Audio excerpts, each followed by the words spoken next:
accomplished marketing and brand strategist with more than 9 years of global professional experience spanning luxury travel, experiential branding, media, SaaS, and international marketing. Throughout her career, she has successfully worked across diverse international markets, including Southeast Asia, the United Kingdom, the United States, the Middle East, Germany, and Australia, collaborating with leading organizations in travel, technology, FMCG, consulting, and media sectors. At Traviente, she spearheads brand strategy, storytelling, partnerships, and customer engagement, playing a pivotal role in creating immersive luxury travel experience across India and international destinations. Her expertise lies in building culturally rich and experience driven brands through strategic marketing, digital storytelling, experiential campaigns, and impactful audience engagement. What truly distinguished Ms. Ruchi's professional journey is a passion for redefining modern luxury travel by blending authenticity, regional culture, meaningful storytelling, and transformative experience. Her innovative approach towards branding and customer experience continues to inspire the evolving travel and hospitality landscape. Today, we are delighted to have with us such an inspiring industry leader to share her valuable insights and experience. Please join me in extending a warm welcome to Ms. Ruchi Pandey. Ma'am, over to you for the session.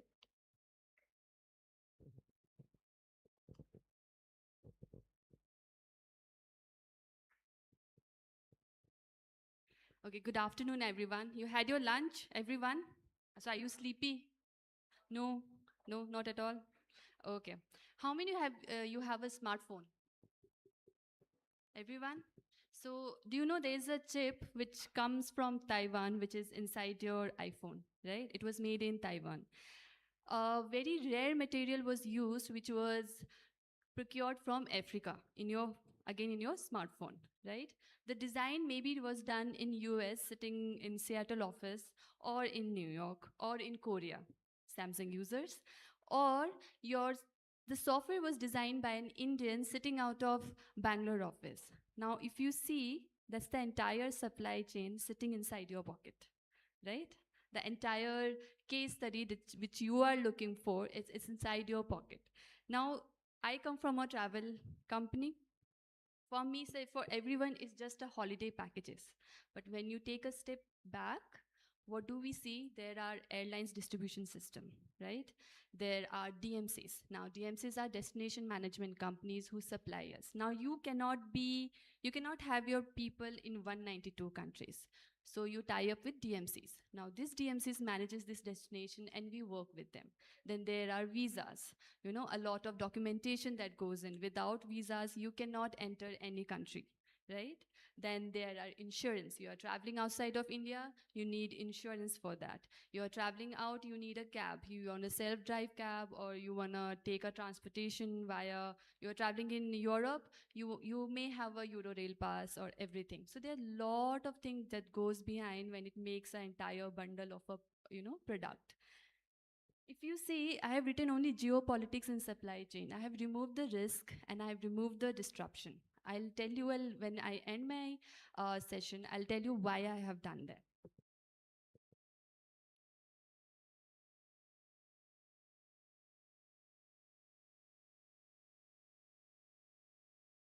So this is the entire travel logistic that you see here.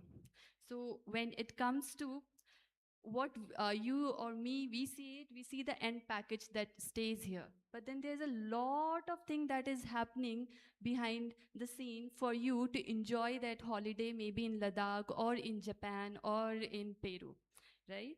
So I'll go one by one. Now, how travel logistic entire thing it works, okay? First is your air route and aviation. Now, everyone, like before me, everybody came and they were saying that there's a bilateral agreement that happens between the country. Why do we have this kind of bilateral agreements?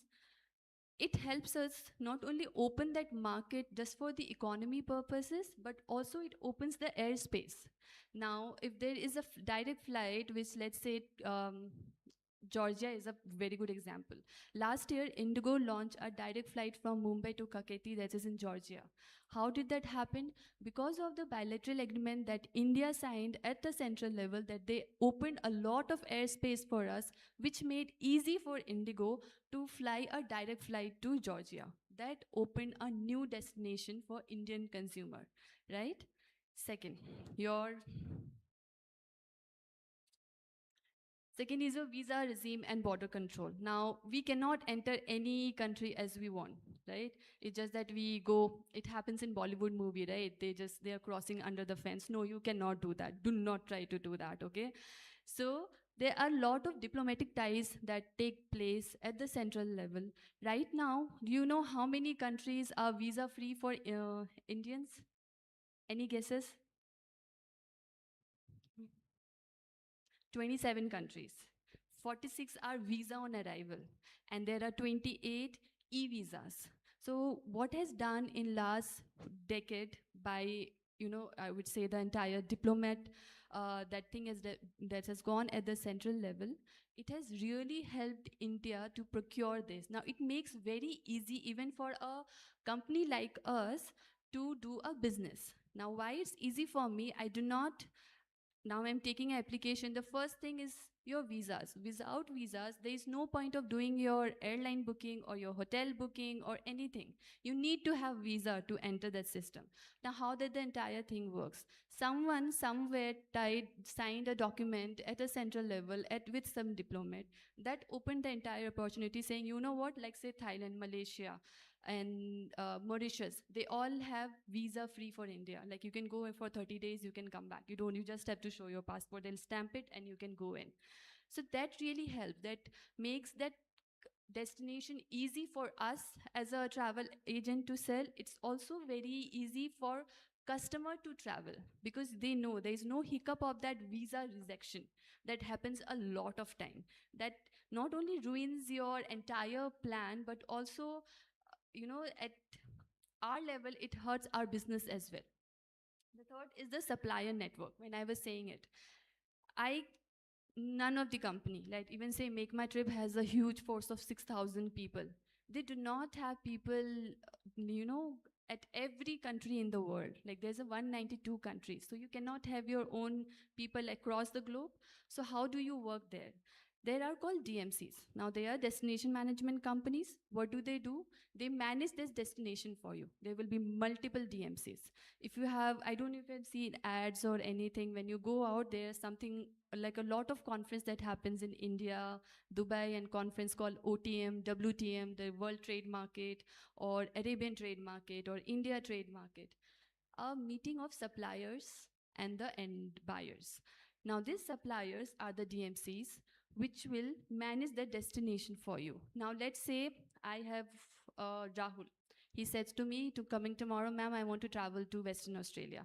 I do not have a staff in Western Australia, but I have a tie-up with a destination management company in Australia. Now I'll reach out to him, I'll give him the requirement, and he will do all of it for me, be it sourcing the hotels, be it sourcing the transport for me. The flight part will take care, that's thing. But then the on-ground, any experience, all are taken care by the DMCs. Now anything happen, now why it's very necessary for the travel company? A lot of things, I would say the things shouldn't happen that happens, a kind of accident or you need anything in emergency. At that very point, this DMC comes in help. They will be there 12 o'clock in the night or 9 o'clock in the night helping your customers. So that's a very important part of the entire supply chain for a travel company. Anybody can start a travel company. I'm telling you, anybody can start a travel company. If you can manage to have a good relationship with your DMC suppliers, you can start company from your home, from your own bedroom. Then comes the technology and platform. Now, real-time upgradation is very important, the technology that we use. Let's say I'll take example for flights. Now we use a lot of system called like GDS, MADS. Why do we use that? I cannot go directly and tell to Singapore Airlines, I want to buy this ticket. They will give me some tickets, but then there is a distribution channel that is working behind, which gives me multiple options, that I do not only have to rely on Singapore Airlines. If I have to travel to Bali today, I know I can check it on my platform, on my B2B platform, or even take B2C platform like Make My Trip. When you search for such system, it gives you an options of, let's say, Singapore Airlines, Malaysian Airlines, in Thai Airways, then Air India, Indigo. Why? That gives you a lot of options. It doesn't it doesn't has a autonomy that only, or you call monopoly, that one person is ruling. So technology really helps the entire travel ecosystem for us to deliver it what we are trying to do in a current time. Then comes the currency and cost structure. Now, if you see, like currently, in terms of the USD, our rupee is falling, right? It's getting weak and weak. Now, how does it affect us as a travel company and in the entire supply chain? The same flight before the before the Iran and US war and all this fuel price hike and everything, the Bali flight was around 34,000 return from Delhi, Mumbai, or and a premium economy. Right now, the same flight is costing you around 54,000 rupees. Now that not only impacts my costing, but also impacts the consumer pocket. They do not want to spend. They know like it's not that much of money they want to spend for a Bali, which is very nearby. It's a 4.5 hours from Delhi or from Mumbai. From Bangalore is just 3 hours. So that really impacts the entire holiday, the packages that we sell, the pockets that the end user is having. The last part of the entire logistics system is fuel and infrastructure. Now, the flight cannot fly without a fuel, right? You're staying in a hotel, it cannot give you a meal without a gas. So this all are very small, but then this all are interconnected when it comes to the travel logistic part, the supply chain.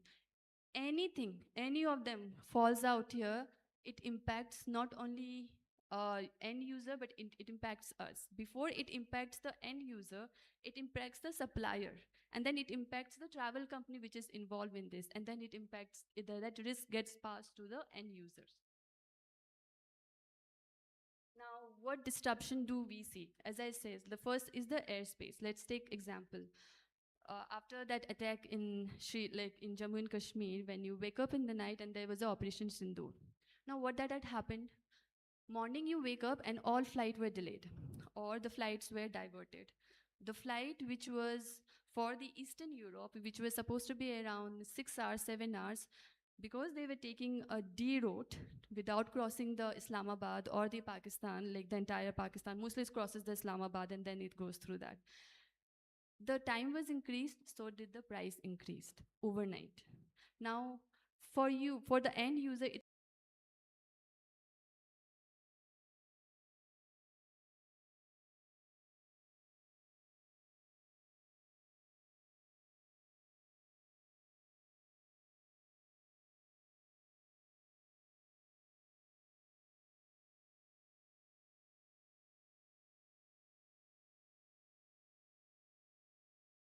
the airspace. There are a lot of traffic that is moving on. While I'm coming from Yalanka to here, there was a lot of traffic in between, right? The same air traffic is there in the cloud. Now you just cannot say, oh, there is a red light, the flight stops here and it has to wait, someone will pass and then my flight will go. It cannot happen in the sky, right? It's a continuous movement of an aircraft. You cannot stop it. And when you divert any flight, you just not divert one flight. You divert multiple flights. You have to coordinate multiple flights. So it's just not one flight from Delhi to, let's say, Dubai has been diverted or has been impacted. But all the flights which was passing at that time, that airspace has been impacted. So it's a ripple effect. Then comes the suppliers. During this wars, the Iran and the US war, what happened? A lot of DMC got closed in Dubai, Middle East. This DMCs, now as a travel company, I operate globally. If you are not providing me the service, I can divert my audience to somewhere else. I have that options, right? But a company who is managing that destination, and that destination get completely ruined or bombed, or like out of access to the other user, the employment becomes a big challenge, right? How do you keep them employing? Because the only source of earning the money is, let's take example of Dubai, the DMCs in Dubai. For them is to sell Dubai. Now you cannot sell Dubai because all this isn't happening. People are scared to come. Now you can run. So this, like, if it's a big multiple org, multiple giant industry, they can survive. They can survive for 6 months, 7 months. But this operates at very small level, all the DMCs. A 1 week of no business impacts them for another 1 year or 2 years. And that increases the chance of people losing job. Right? So that happened a lot in DMCs. I know personally 3, 4 DMCs that I used to work. The kind of man force they had, they do not. They are operating at a very skeleton structure right now after all this thing happened. Then is your currency. As I said, that the rupee is continuously weakening, right? Now what happened? How does it affect us and the entire travel community? The Japan flight, which was around 80,000 up, down. So what happened during this, all of this war and all? The Japan demand was increased. Okay, I can't go to Europe, I can go to Japan. Right, before there was a cancellation of cherry blossom, people started, a lot of traffic started moving to Japan. What that happened, and the second thing was the like your INR getting weakened with the USD. That what the effect was, the entire Japan as a destination, the cost, which was like, if you want to travel on a basic 4-star in a package from India, let's say ex Delhi, which was 2.5 lakhs, went to around 5 to 6 lakhs, just because the demand was increased and they were not able to, you know, when there is an increase in demand, you have to work through the supply chains to fix that, that supply and demand theory that we do it, right? But there is a lot of demand, the supply is less. So it very, it destabilized the entire thing.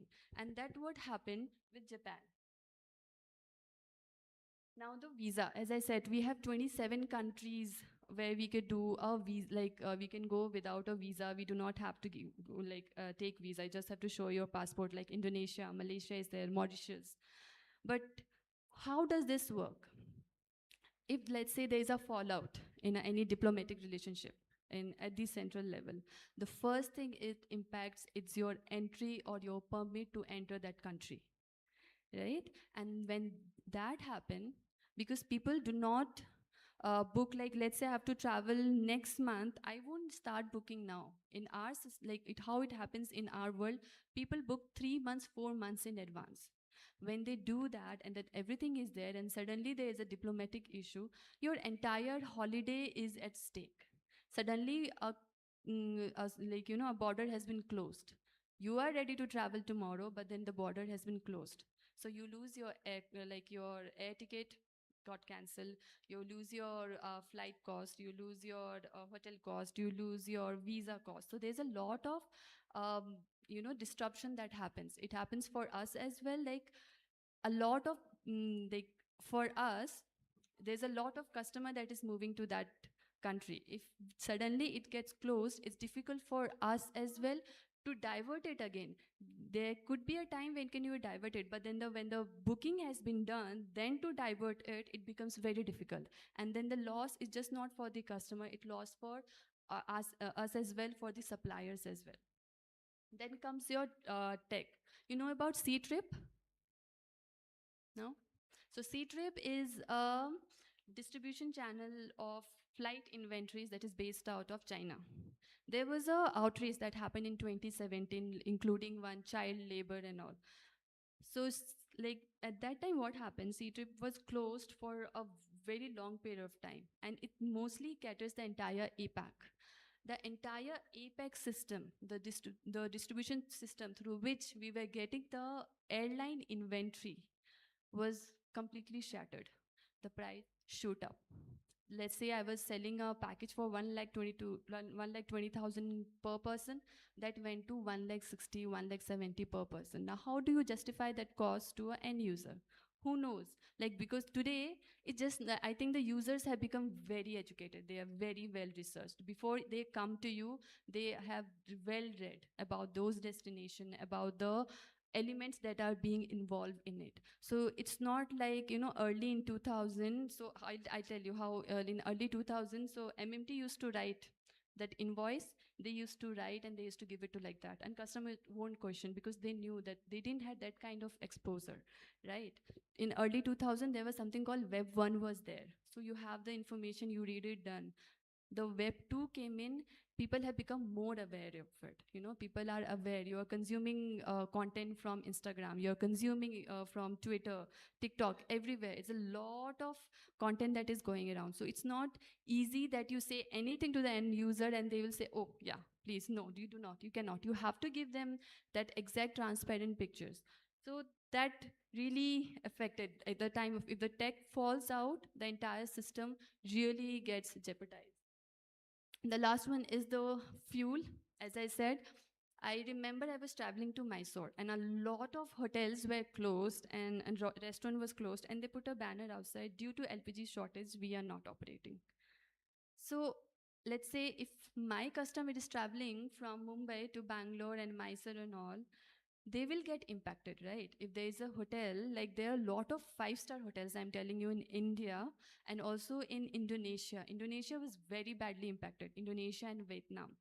Even the five-star hotels, they were running at very minimum level of meals, if they need to provide meals or AC, anything. They were working at a very minimum level. Even in India, a lot of five stars, we were doing a lot of events across India, and we were like, I can give you only 7 items. I cannot increase it to 8.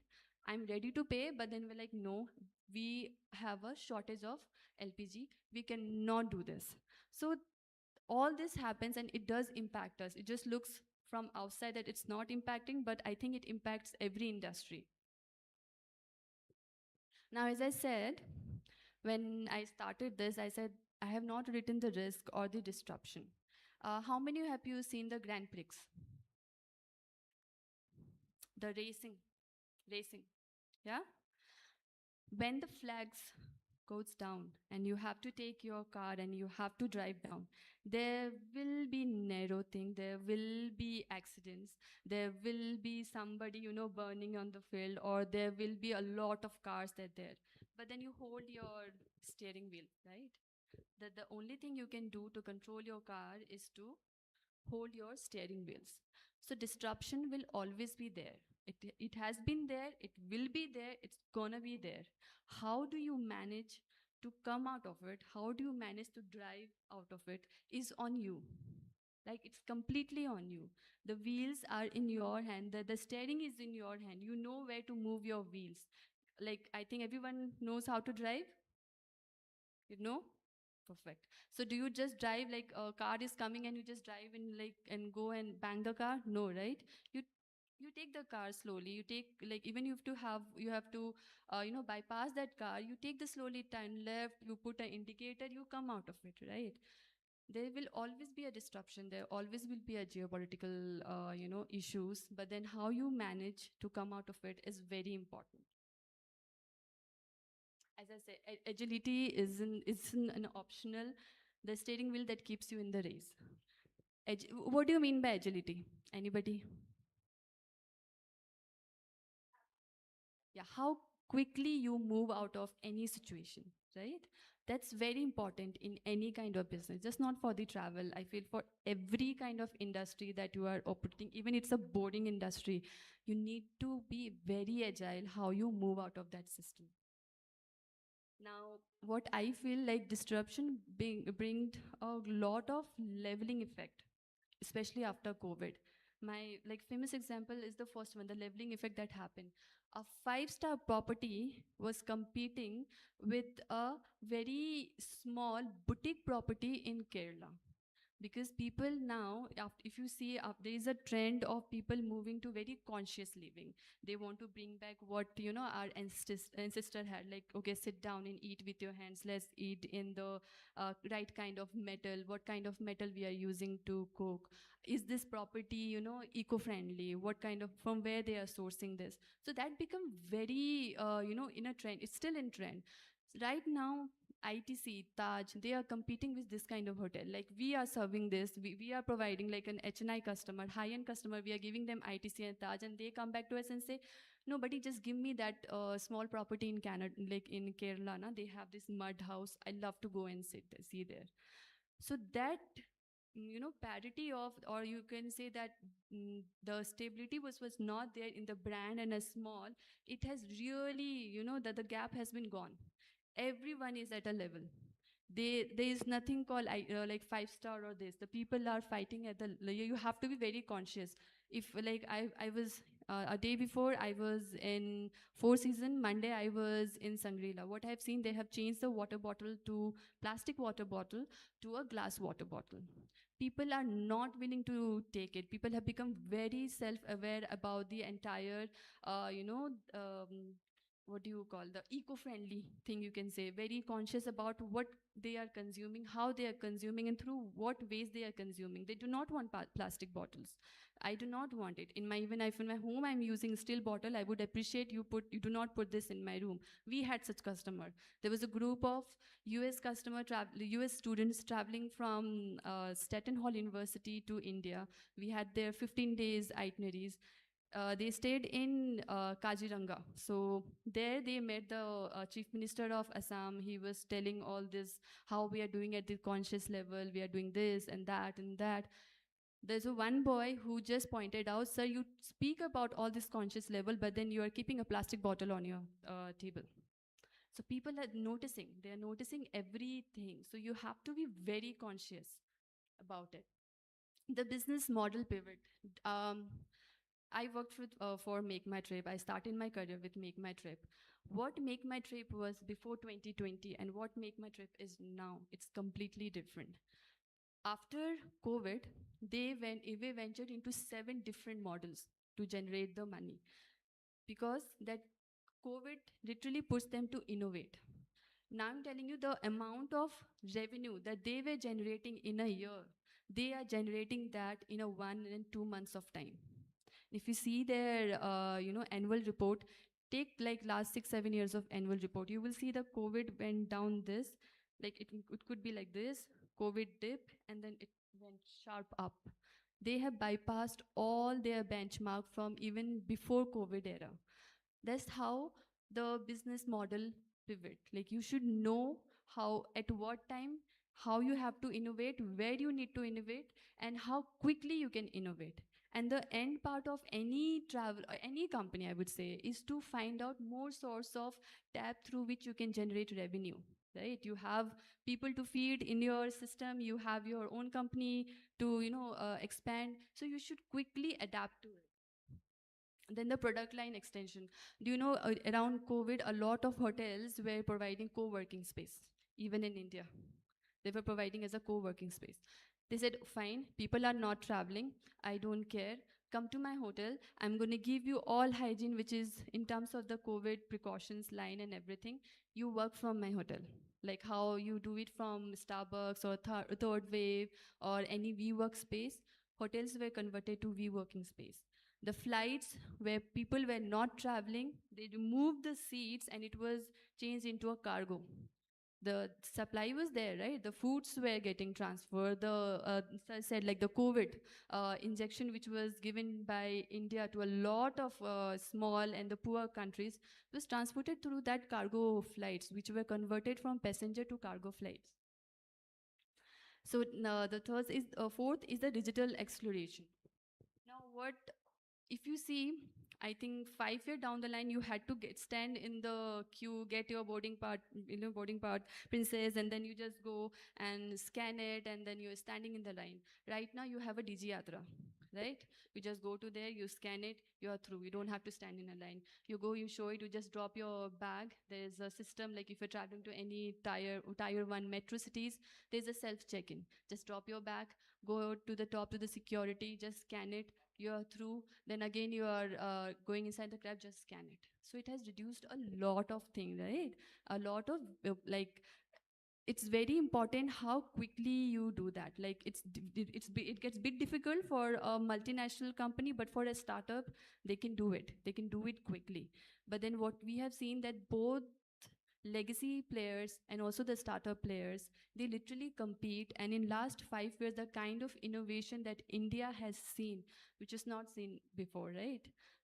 5 minutes, if you're getting the entire grocery at 5 minutes, that's the innovation which was done in last 5 to 6 years, right? Somebody said and thought, okay, I have to do this. I have been, I stayed in UK for 2 years.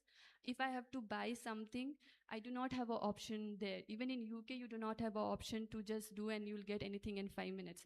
I had to go out, go to Sainsbury or Aldi or, Tesco, and then buy and then come back. Even they were like, today I know I can order a H&M cloth. I'll get delivered from Myntra in 1 hour. I can try it. I don't like it. I'm going to send it back. So that's the kind of digital acceleration that happened in last 5 years, because people were demanding for it, right? There was a need, and somebody looked for that need, and then they paced it out themselves, like, okay, fine, let me do it. Be it was startup or be it the legacy player, everybody thought, okay, no, this is not the way it works. If something is not working, we need to step in, and we have to, it's a very nice, somebody told me that before somebody else disrupts you, you disrupt yourself and upgrade. So always disrupt yourself and upgrade to the situation which is there in the market or wherever you are operating. Okay, before I leave, so do you know what is this?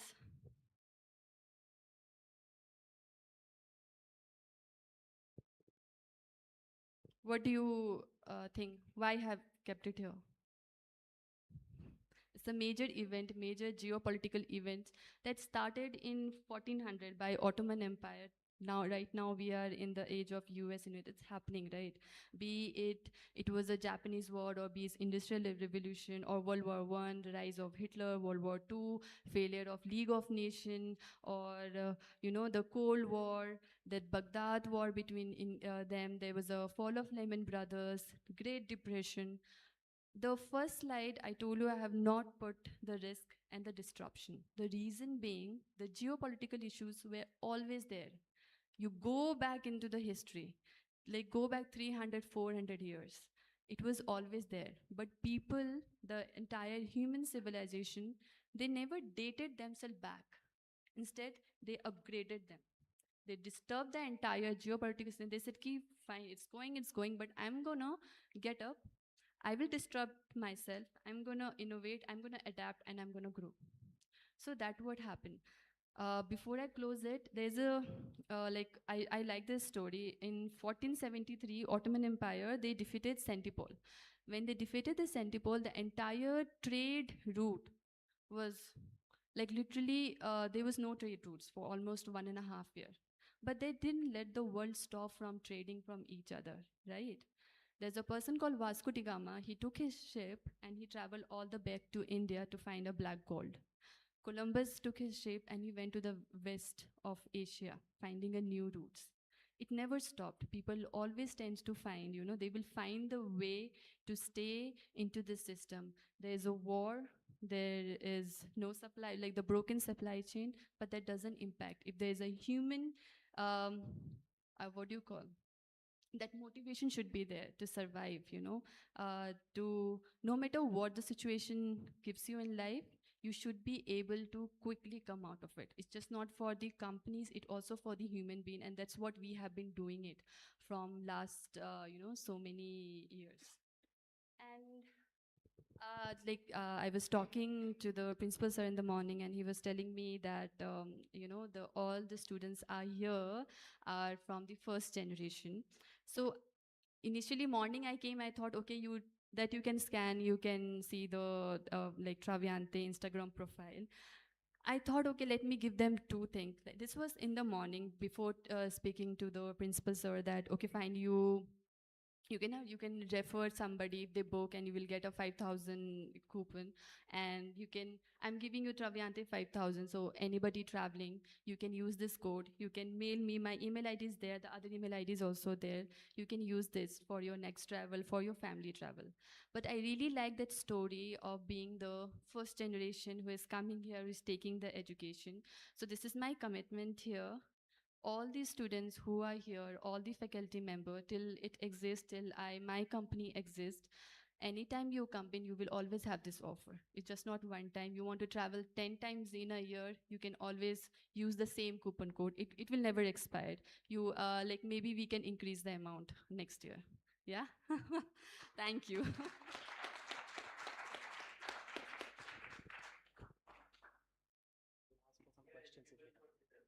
Everybody is eligible for this, and you can use it multiple times. I'll make sure that. Thank you, ma'am, for that enlightening session. The floor is open now for questions. If any of our participants have any question for Ms. Ruchi Pandey, they can ask.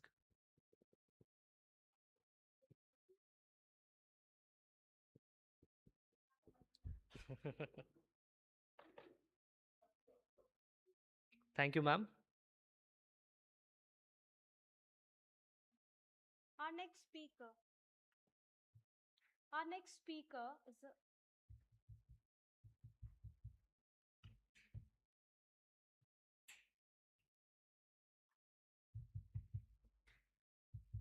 Our next speaker. Our next speaker is a distinguished leader in consulting and technology domain whose work has helped organizations navigate digital transformation on a global scale. I invite Ms. Ramandeep Kaur to welcome Mr. Parag Kulkarni, Managing Director, Accenture.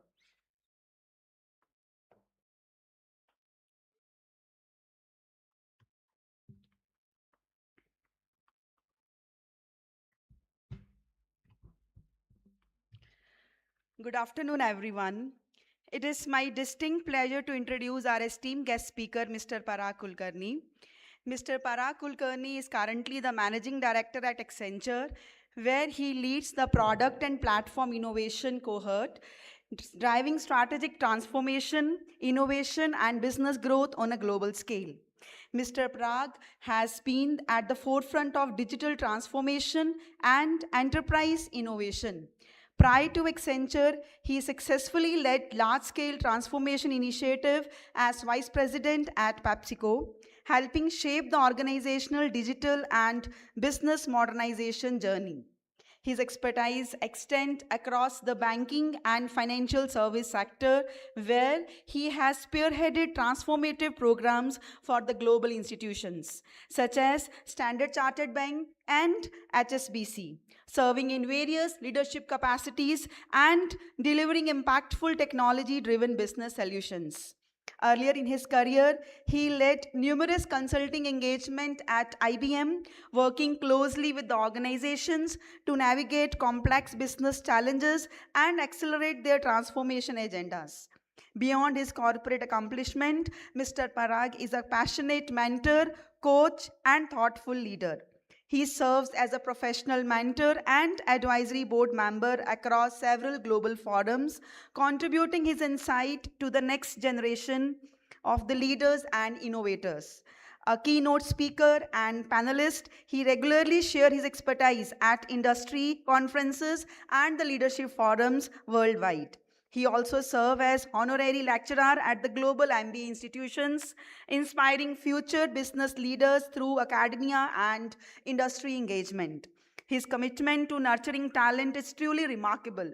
Over the years, he has successfully mentored more than 200 professionals and guided over 8 educational institutions, helping individuals and organizations unlock their full potential. His journey reflects a rare combination of visionary leadership, technological excellence, strategic thinking, and unwavering commitment to empowering people. His experience across consulting, banking, consumer goods, technology, and academia makes him uniquely positioned to share valuable insight on leadership, innovation, and the future of business. May I request everyone to extend a warm round of applause as we welcome Mr. Parag Kulkarni to address the Business Conclave.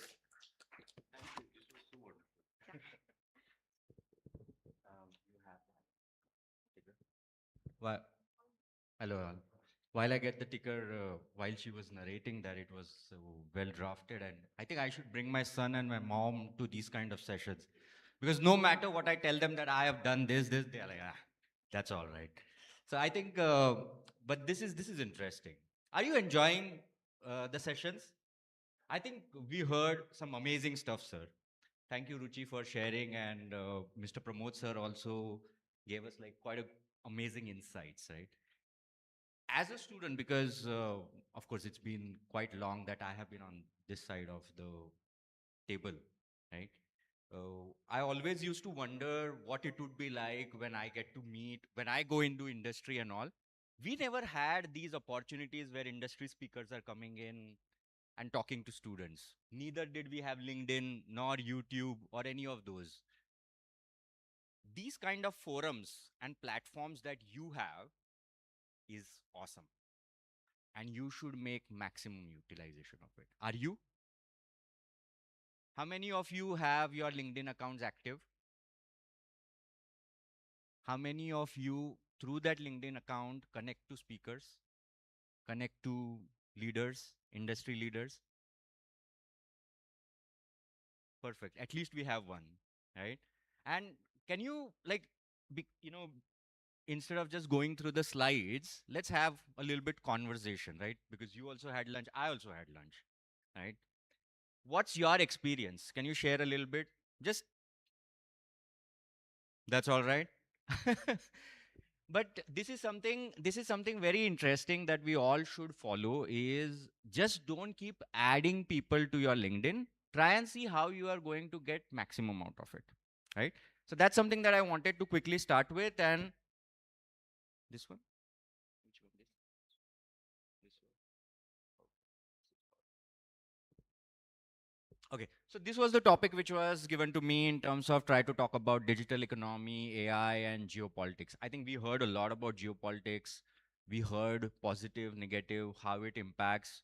Ruchi, you gave a very good example in terms of like geopolitics has always been there. Yes, because of war, suddenly it has magnified to us through news and the exposure, but it has always been there. Navigating through it is something that we'll have to learn. We have always adapted, stayed agile, and we have progressed. So I don't think that's something really we need to worry about. We heard a lot. Let's talk something about quickly about digital economy and AI. What is digital economy? What is digital economy, right? So here, of course, there's some stuff written over here. But in recent past, we have seen industries which have only probably conceived and flourished only through internet, right? So if you see e-commerce one, the Amazons, the Flipkarts of the world, all of them were existed only because of internet, correct? And that's something that we are talking about digital economy. The next one that we have is all your entertainment industry that we talk about. We just heard Netflix as a great example, Spotify. All of these are again via internet. So anything and everything that we are talking, which is dependent on internet and electronic medium, is all about digital economy. What are other examples of digital economy you know of? Anything? Yes? Huh? Anything of digital economy we know? Huh? Aadhaar, that's a good one. What else? You know about this? Huh? Yes, go on. Huh? Fintechs. That's a very great example actually, right? Lot of fintechs have challenged, and I come from banking industry, right? So a lot of digital banks have challenged traditional banks, right? Which is one of the great example of fintech which we all have seen growing amazing. One investment company, growth, Zerodha, right? I think they are amazing examples, right? That's all because of internet and digital commerce. right? So that is something that we can think about digital economy. But one thing, because we are from academia, we have heard about this Coursera, right?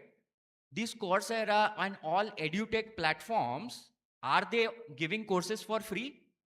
Right? They are also making money out of it. We are gaining out of it. And all of that has been possible is because of the whole digital revolution, evolution, whatever we may call. And that's all that is linked to the whole digital economy that we are talking about. Clear? Anything specific to that that you have in mind which you want to share? I'll keep it brief. Okay? AI and data, I think we spoke a lot about it already, right? Now, these are some stats that I think that we all should take home, right? When we talk about the whole digital economy, that's something of the whole global GDP, 15 to 17%, and that's huge. That's huge, right? So from students' point of view, I think this is something that we all should remember as one of the finest stat, that this is the contribution that we are talking about, right? How fast it is going and growing, we all know. We don't need to really harp on it. How does it impact us? How does it matter to us, right? Now, here you will see the skills that we were talking about. These are the skills, these are the future skills, current skills. We all need to adapt. That's it. No negotiation onto it. Because few years down the line, if we are not conversant, it's not about how skilled I am, how trained I am. Can I build AI models? No. But am I conversant about it? Do I know which AI model to use when? I think that's going to be important. So skills is something extremely important. We have seen in each industry how all of this is being embedded, right? So this is something, a quick one about the whole process that we are talking about. This is, I think it's, we all discovered on all of this. Have you heard about this whole data centers? What are these data centers? Huh? Right? What else? Why is it so important now? Suddenly, like, data needed storages, we all knew.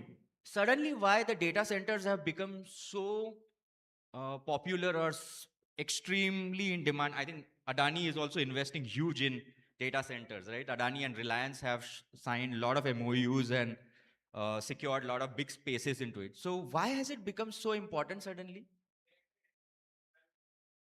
Absolutely. But that was yesterday as well.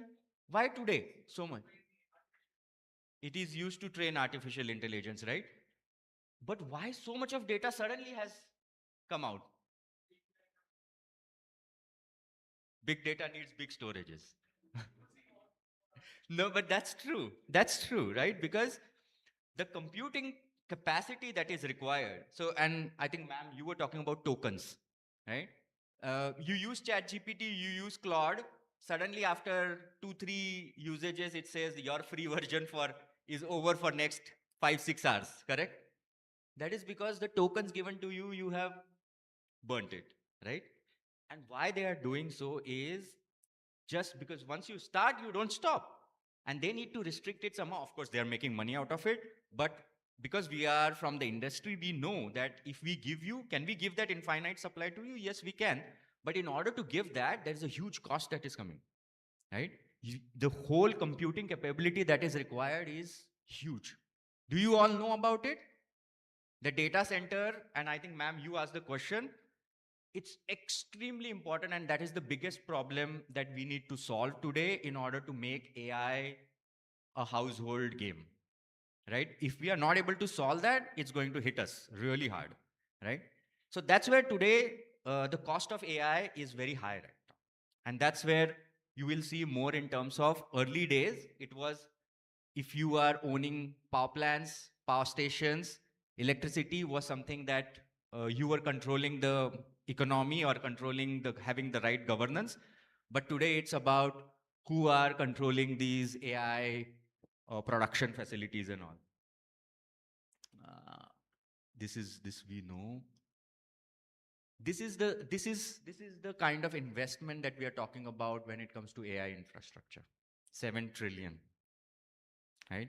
So I have just kept these numbers bold because that's something that you should remember and use it in your assignments. I think that's something that whenever you talk about AI, digital economy, these are some numbers that you definitely should use. Which is this one company that we are all talking about? Huh? NVIDIA? What is NVIDIA? Huh? Semiconductor? A- graphics card? What else? Graphics card is how we knew, right? Yeah. Yeah, so the GPU, semiconductor, and what Ruchi you highlighted in terms of it's there in every mobile and all of that, right? I think I knew it more like the graphic card because I used to own a gaming company almost 12 years back, so that's how I knew it. And then when I started investing in US stocks, somebody recommended me that, hey, invest in NVIDIA. I was like, but that's like the, gaming kind of a setup and all of that. Do you really think I should? And I put in some money, and trust me, the growth, I'm not going to tell my number, but the growth has been 900%. 900%, right? So Nvidia has given phenomenal returns, and they were able to give is because they were phenomenally successful. And the whole world is dependent on them. Do you know about this Mr. Donald Trump and his troop visited China recently? Who is the CEO of Nvidia? Huh? Jensen, right? Do you know they had to stop the Air Force One to onboard Mr. Jensen? That's the importance of this one company, right? Do you know Mr. Our respected Modi ji? They signed a deal with another semiconductor company in a recent visit. Do you know which is that company? TSMC, right? That's another semiconductor company. Please do search about it because these are important facts that we need to know. I'm not dwelling into the history, the relevance of it. I'm only bringing in some statistics and some facts which we all should have, right? Because rest of the gyan is very much available on all your LLMs and AI models, right? We just saw about chips. I think this is something that we discussed, power plants, data centers, who runs this now. Rule book, this is important. In AI now, I think you were mentioning about the whole game of AI is being driven and controlled by the one who is able to write better rules and who is able to build better engines. ChatGPT, when they came, was the best. When the whole generative AI came in, was ChatGPT, we felt like magic, right? Is it the best today? No, right? They are doing amazing, but then we do have models which have come up and excelled beyond ChatGPT, right?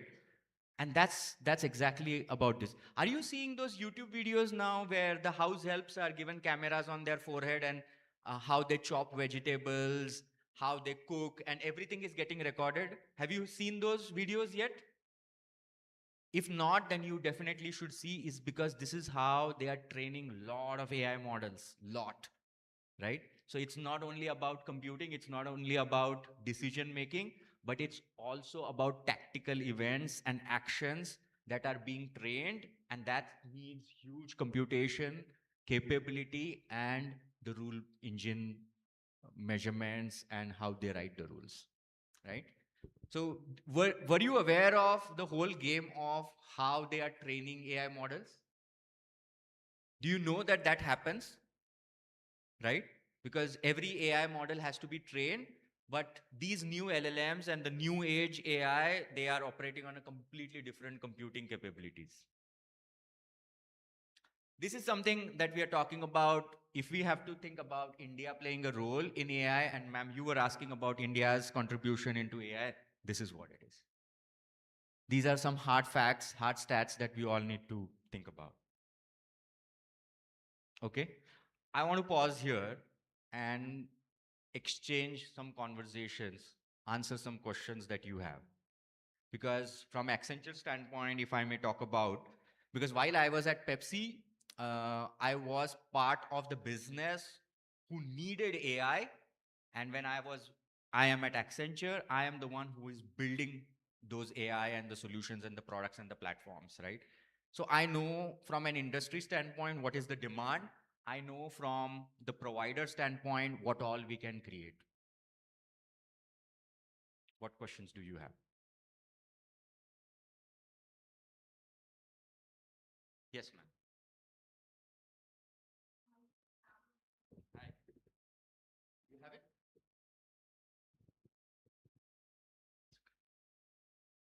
Yes. And in the meantime, just think about what questions you have, because let's kind of enlighten this room a little bit more. That's okay. You can take this in the meantime.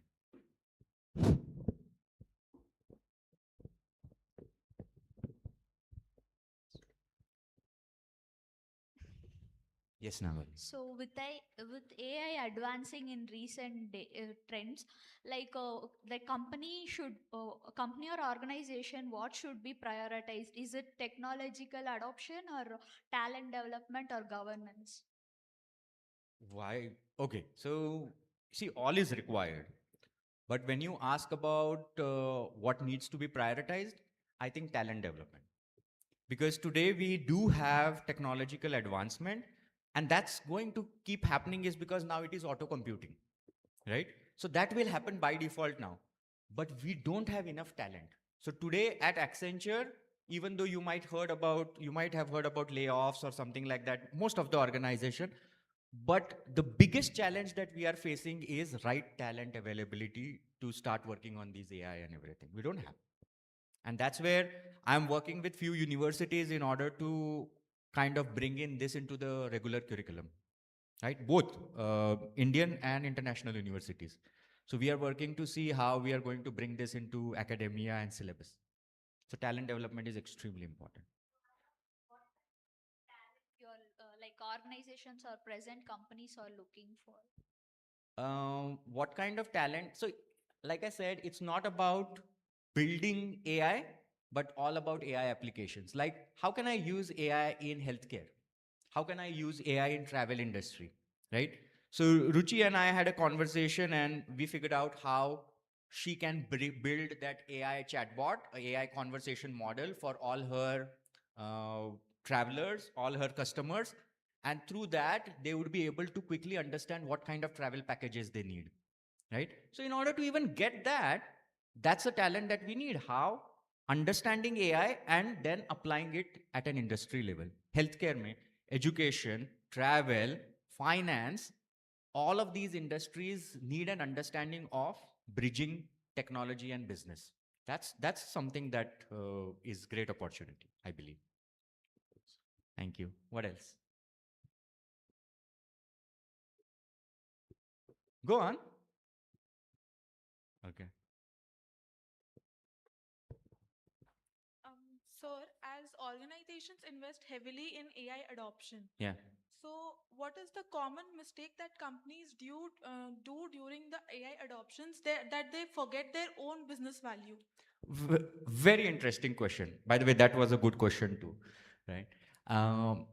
I am also leading AI change management at Accenture Operations, right? And the biggest mistake which we did in last 6 months was uncontrolled AI usage. And our bill of AI only within 5,000 people crossed 50 million. That's bad. That's bad, right? Don't quote me. Is this not getting? I hope it's not getting recorded. But that's something we but that's something that we need to definitely control, is because it's expensive. We need to figure out the right way to manage it, right areas to apply it. I think if you are able to do that, because that's one mistake everybody is doing. They are just jumping onto it, trying to use it without knowing where to use it. And it's expensive, right? So we need to kind of measure it.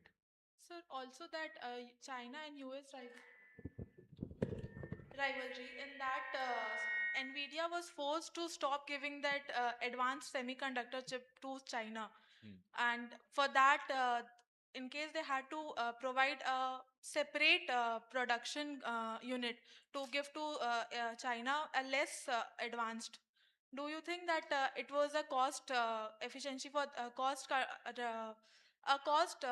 productive for this Nvidia? It was a very much expensive for them. It would have been. It is, but again, we heard about a lot of these geopolitical pressures that these organizations will have to go through, political pressures, regional pressures. In that, they might have to take these decisions, which might be expensive. But that's something which is extremely important in order to stay relevant in that market. Thank you, sir. Perfect. Thank you. What else? No?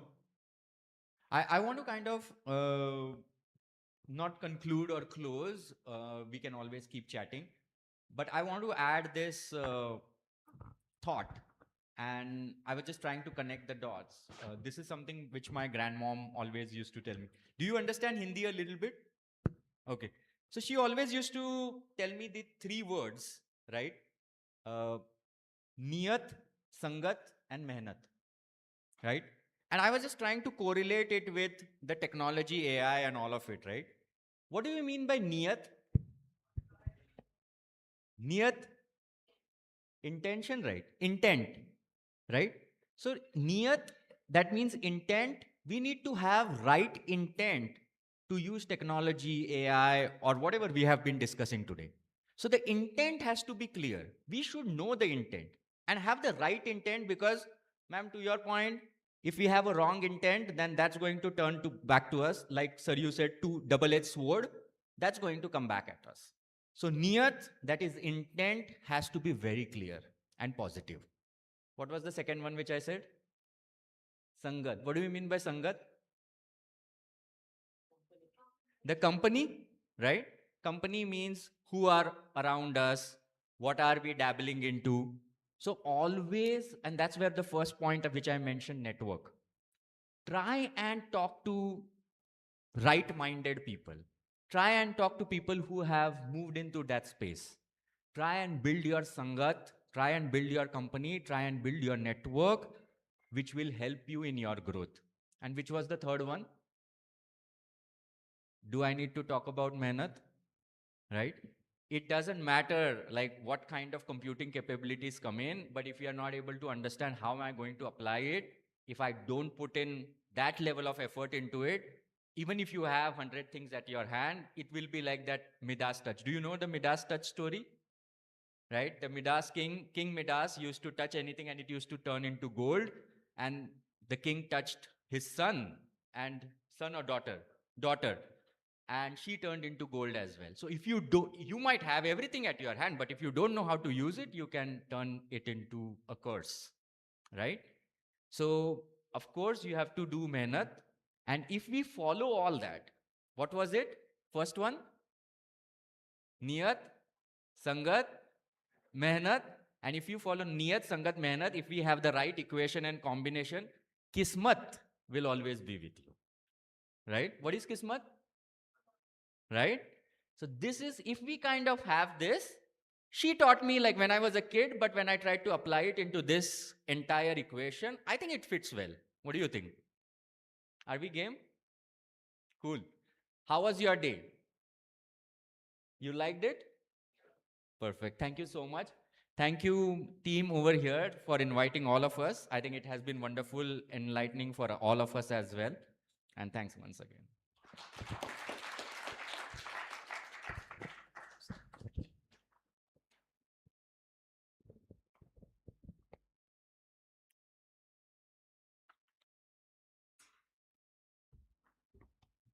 Thank you, sir, for that inspiring and intuitive session. Thank you, sir. A final session brings an academic perspective for today's discussion. May I invite Ms. Pratibha to welcome Dr. Pirachi Benimala, Associate Professor, Presidency University.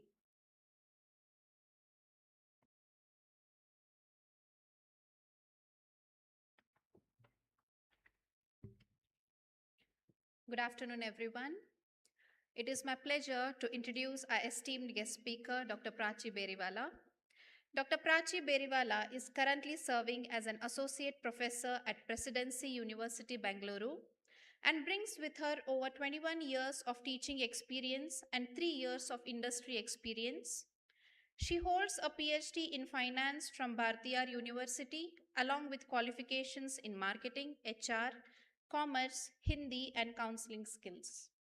She has served in key academic leadership positions, including Assistant Dean at Presidency University and Head of the MBA Department at Nagarjuna College of Engineering and Technology. Her areas of expertise include financial accounting, taxation, financial management, entrepreneurship development, and principles of management. Dr. Prachi is an accomplished researcher, author, and speaker with numerous research publications, book chapters, books, patents, and articles to her credit. She has been invited as a resource person, keynote speaker, panelist, chief guest, and session chair at several national and international academic forums. Her contributions to education and leadership have earned her prestigious recognitions, including Most Influential Leader, International Woman Changemaker, Iron Lady Award, Best HOD South India, and Distinguished Teacher Award. She also serves on various advisory boards, editorial boards, boards of studies, and boards of examination, while actively contributing towards social initiatives through organizations such as Ear to Hear, G100, Oneness and Wisdom, Metamorphosis, and Ishkama UK. Ladies and gentlemen, please join me in extending a warm welcome to Dr. Pirachi Benimala on the stage. Over to you, ma'am.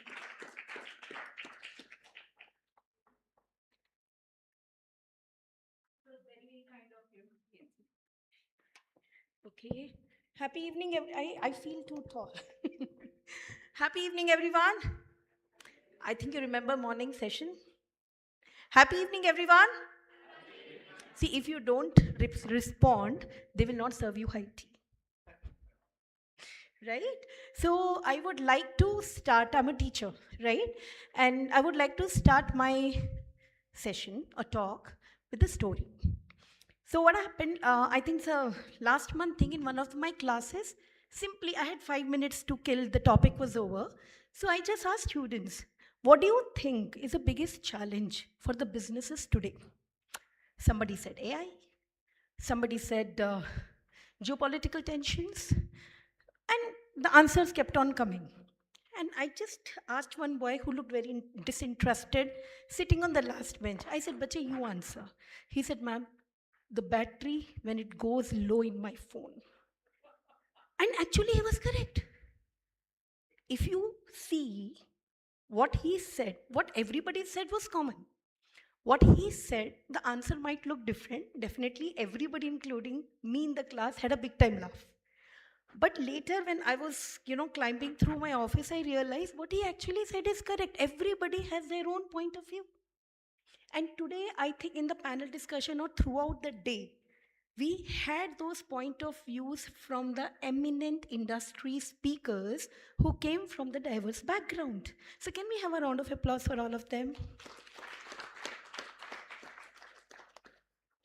Okay.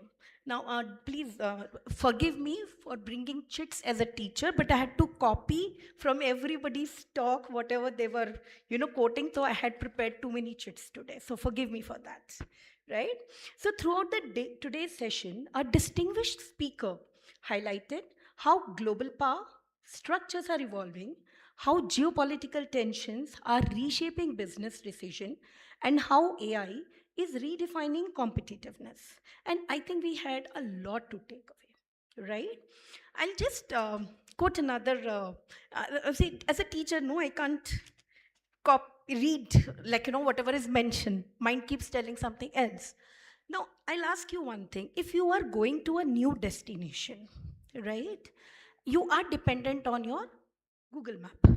no, not Google, GPS, sorry. You're dependent on your GPS. Now, you are going on the way, maybe due to internet connectivity, maybe some calculation, the GPS keep rerouting. Do you come back home? Do you stop traveling and come back home? If your GPS has rerouted, you have taken a new route. Again, GPS has rerouted, you have taken another route. Again, this happened thrice. So, do you get irritated and come back home, or you just adopt to whatever GPS has said? What do? Come back home. You keep going. And that's what life is all about. Adaptability. And I think all the four speakers today spoke about adaptability. Whether you talk about, like, if I quote what Ruchi said, she spoke that, geopolitical tensions have always been there, and so beautifully she had captured, right? So what we did, we adapted it and we move forward. If I talk about Mr. Rao, Mr. Parag, or Mr. Pramod, everybody spoke from their own expertise that adaptability is the key. Right? So as a moderator, it is definitely my duty to summarize whatever our speakers spoke today. So summarizing today's wonderful and a day filled with learning, if I cover with what Mr. Rao started, he focused upon today that global, political, technological, and demographic shift from east to west. What it was? West to east. Very wonderful. Transition from unipolar to multipolar by quoting example from Apple, IKEA, Netflix, and many other companies, right?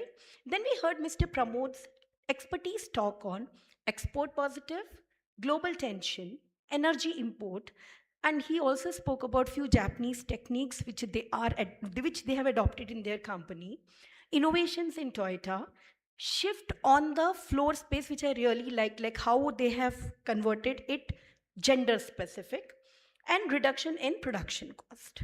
Then Ruchi highlighted on travel logistic, supplier network, technological platform, impact of current geopolitical tensions on consumer pocket, disruption in supply chain area, and because of this geopolitical tensions, how they innovated and how they identified new travel destination, maybe from cherry blossom to apricot gardens, what we were talking about, and change in consumer preferences. Closing with what Mr. Parag, deep and useful insights were on digital economy, citing examples from digital revolution, growth of GDP, adoption of new skills, data centers, importance of data, right usage of AI, and how AI models are being trained in today's world. I know all of you are in a hurry to go home, so I have skipped this page. So, for our students and future manager, what do you think so is a right key to success? Is today's panel discussion enough? Is it enough? See, I'm a big-time Shah Rukh Khan fan. And those who know me in my networking session, they know it very well that none of my talks will complete without quoting a Shah Rukh Khan dialogue. So, today's panel discussion tells you, picture abhi baki hai mere dost. This is just the beginning, right? And for our student and future managers, critical thinking, geopolitical awareness, as Mr. Rao quoted, that you must learn from Chinese economy. Even I should start doing that. I should not give gyan, I should also get gyan, right? Digital literacy, the resilience, ethical leadership, and the ability to navigate complexity will become indispensable.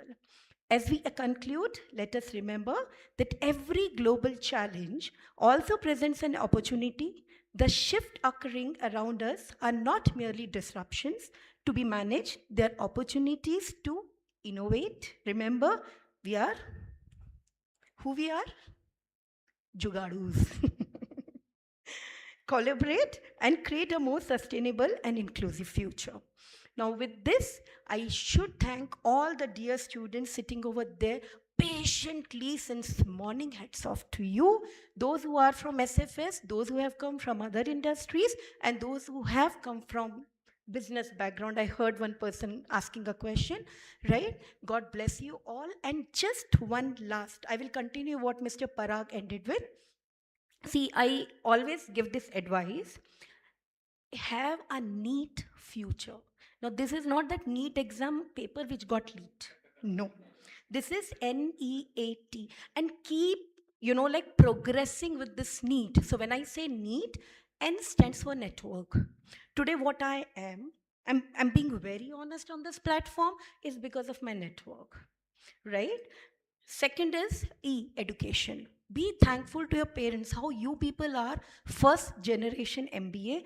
I am also first generation, tung, tung, tung, tung, tung, so many in my family. And I'm really feel proud of it, right? Because being a first generation, you start a legacy, right? A is adaptability. Whatever you do in life, changes will come. There will be storm. But remember always, the storm does not end the earth. You will find a new route. And T is for technology, which is very, very important for this disruptive economies, because if you don't adopt technology, if you don't work upon your technology, if you do not upgrade your technology, then I think we will end up serving dosa in a dosa shop, right? So with all this, God bless you all and thank you so much.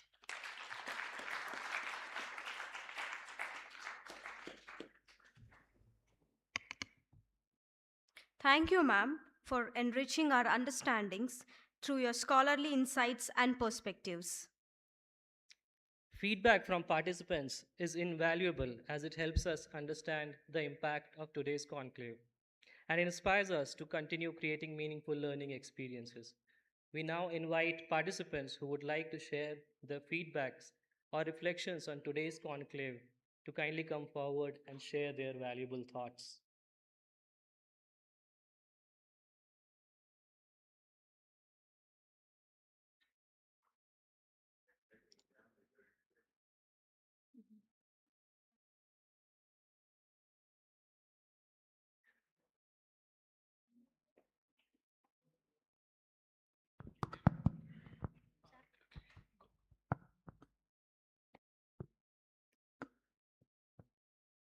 Good afternoon, everyone. So I'm Ashika from Final Year MBA. So from morning, the insightfuls whichever I have received from the resource persons, it was very great.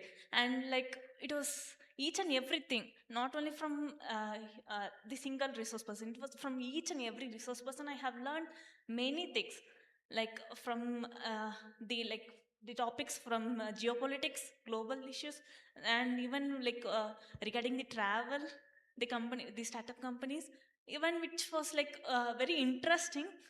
It doesn't feel that usually the classes will feel boring, but these sessions which was like from the morning, it was very interesting. We didn't feel even in like it is boring in any part of the session from the morning till. And I would like to thank each and every resource person for giving such a valuable insights. Thank you.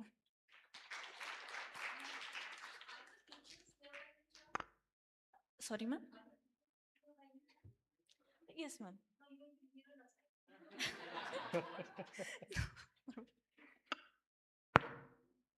Thank you, Ashika. Thank you for those valuable reflections.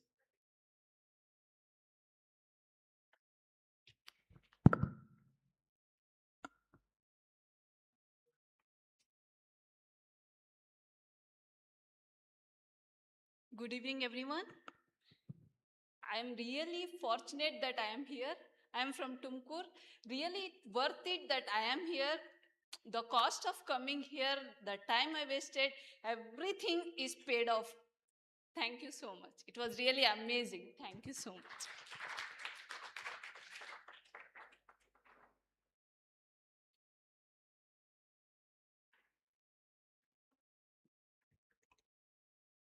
The floor remains open for participant feedback. We invite anyone who would like to share their feedback to kindly come forward. Anyone else? Come.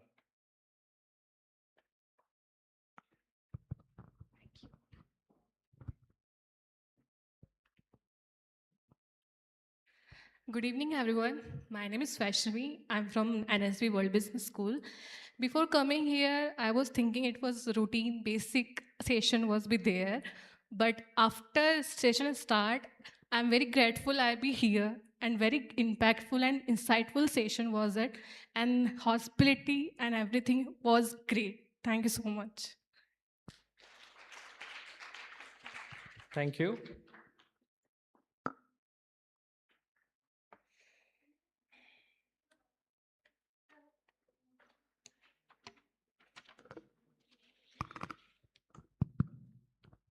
So good evening, everyone. I'm Janani from MBA final year.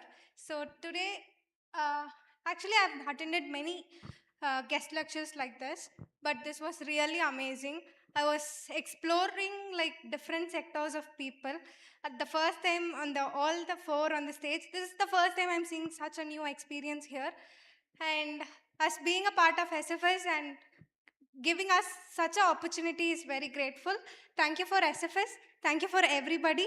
Thank you.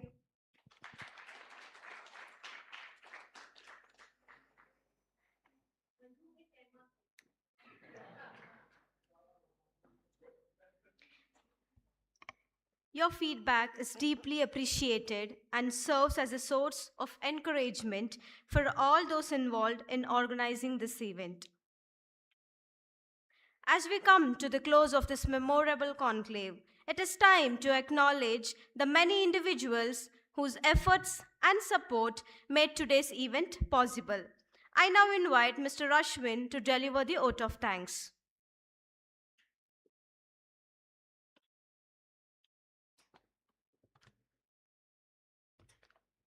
Respected Principal, Reverend Dr. Binu Edathumparambal, respected Vice Principal, Reverend Dr. Shibu Jacob, Financial Administrator Father Robin Matthew, Honorable Chief Guests, my dear colleagues and our brilliant students.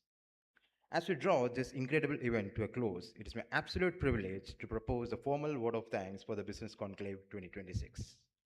Today, we have gathered here to deeply explore the intersection of geopolitics, technology, and the future of business. And the discussions have been nothing short of transformative.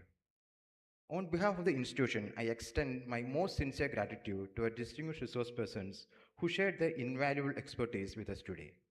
We are deeply grateful to Mr. B S Rao, Vice President of Adani Group, for an enlightening keynote session on global power shifts and business strategy. Thank you, sir. We highly appreciate Mr. Pramod S V, Vice President of Toyota Industries Engine India Private Limited, for his profound insights during the session on global tensions, business dimensions. Thank you, sir, even though he had to leave a bit early. We express our earnest appreciation to Mr. Parag Kulkarni, Managing Director of Accenture, for expertly decoding the realities of the digital economy, AI, and geopolitics. Thank you, sir. We owe our gratitude to Ms. Ruchi Pandey, entrepreneur at Traviante, for capturing our attention with critical strategies regarding geopolitical risks and supply chain disruptions. Thank you, madam. And we are immensely thankful to Dr. Pirachi Benimala, Associate Professor at Presidency University, for the wonderful moderation of the panel discussion sessions, bringing cohesion to these complex paradigms. Thank you, madam. Your collective insights have truly bridged the academic industry gap today. Thanks a lot, ma'am. Following our guests, I would like to express our profound gratitude to our management at St. Francis de Sales College. To our principal, Reverend Dr. Binu Edathumparambal, thank you for setting a magnificent tone for the day with your inspiring inaugural address and for your unwavering vision. Thank you, Father. To our Vice Principal, Reverend Dr. Shibu Jacob, thank you for your constant guidance and encouragement in helping the School of Business and Management shape this event. Thank you, Father.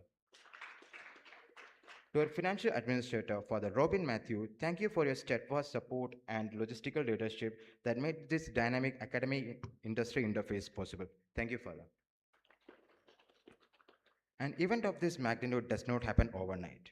I want to personally thank the School of Management, Business and Management, and fellow faculty members for their tireless round-the-clock efforts. I also extend my appreciation to our student volunteers who seamlessly manage the flow of the event today.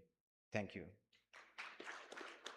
Finally, a heartfelt thank you to our participants, the academicians, corporate professionals, and both our UG and PG students who joined us in person and online. Your active engagement during the panel discussion and Q&A session has been the true measure of this event's success. Thank you, everyone. Thank you once again, everyone, and have a wonderful evening ahead. Thank you.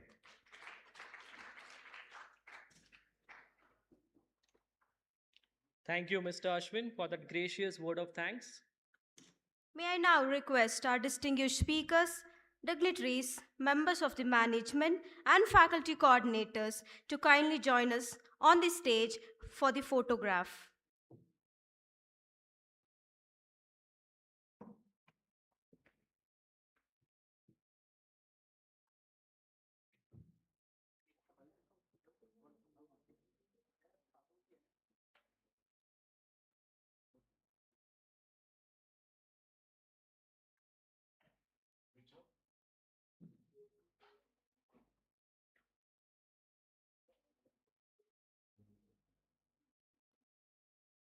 I request the dignitaries to kindly come up to the stage.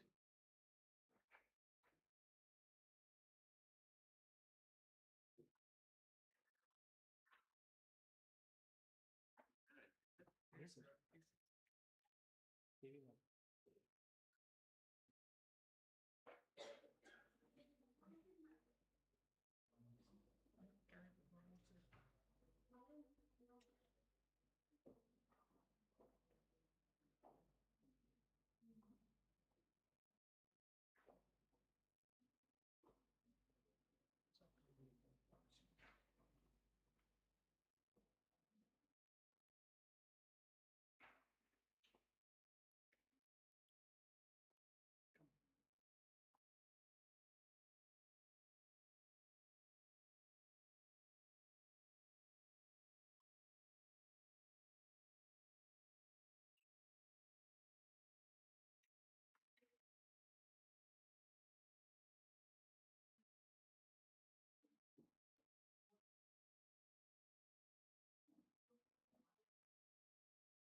And thank you so much, ma'am. I think you have been very patient and continuous.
Yes.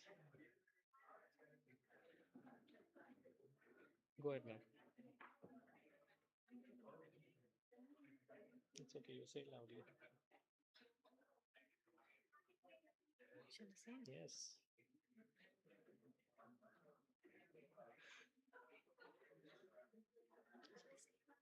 We once again thank our speakers, moderator, guests, faculty members, students, organizers, and participants for making this conclave a grand success. Yes, sir. Yes. We now invite you all to join us for a high tea. Thank you and have a wonderful day ahead. We'll wait for a moment for Parag sir to address. Thank you, everyone. And this is just what I think Ruchi had it more in terms of something to offer. So I was just thinking and reflecting. I am here very much like if you form your groups, we can definitely work on industry projects. If you need to know a little bit more about what happens in that side of the world, I'm happy to volunteer, right? So form your groups. We can have some industry projects using tech, AI, or any of those. I'm happy to see what I can do, right? Connect you to different organizations, get some live projects from startups. Let's do it, okay? Thank you. Thank you, sir.